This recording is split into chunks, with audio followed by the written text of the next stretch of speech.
Hello everyone, কেমন আছেন সবাই? আশা করি ভালো আছেন। চলে আসলাম একটা ভিডিও নিয়ে। তো আমি আজকে অনেক দিন যাবৎ কিছু নারকেল কুড়িয়ে ফ্রিজে রেখেছিলাম অন্য একটা নাস্তা তৈরি করব বলে, কিন্তু টাইমিংয়ে কুলাতে পারতেছি না। তো আজকে চিন্তা করলাম যে না, নারকেলগুলো ওভাবে ফেলে রেখে লাভ নেই। তবে ডিপে রেখেছিলাম, বাইরে রাখলে তো নষ্ট হয়ে যেত। তো বের করে কি করলাম, সব নারকেলগুলো আমি একসাথে ব্লেন্ড করে নিলাম।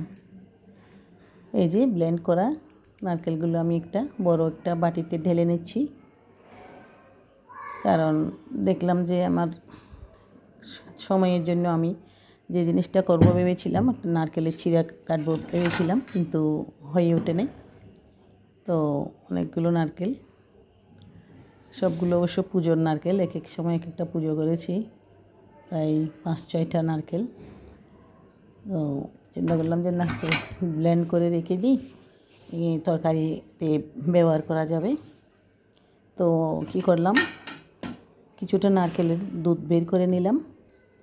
এই যে এগুলো হচ্ছে নারকেল পেস্ট আর এগুলো হচ্ছে নারকেলের দুধ। চিন্তা করলাম যে এগুলো সব সময় করা যায় না।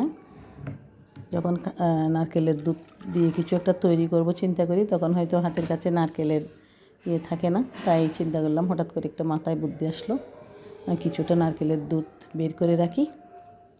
তো এই যে কিছুটা নারকেলের দুধ বের করে নিলাম, আর এটা হচ্ছে ব্লেন্ড জারে করে নিলাম চিংড়ি মালাইকারির জন্য। এগুলো রেডি করে রাখলাম, বিভিন্ন তরকারিতেও ব্যবহার করা যায়।